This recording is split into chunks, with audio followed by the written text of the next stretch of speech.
Isang malaking karangalan ang nakamit na mga mag-aaral ng La Verdad Christian College sa Apalit, Pampanga matapos silang magwagi sa isang film festival na nagtatampok ng mga makabuluhang kwento para sa animal advocacy.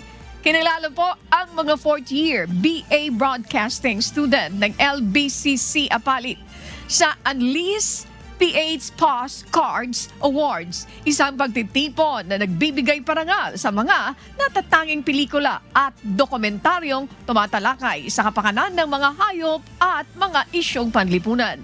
Sa kanilang dokumentaryo ay nagkamit ng 3 pangunahing parangal sa awarding ceremony na ginanap naman ng February 28, 2026 sa Oasis, Manila. Nakuha ng grupo ang mga sumusunod na parangal: Best Script, Best Director at Best Film.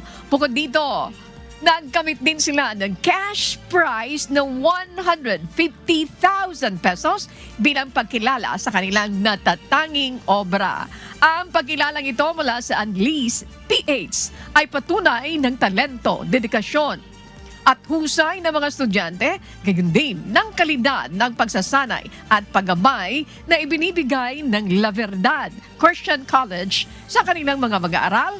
Congratulations and to God be the glory.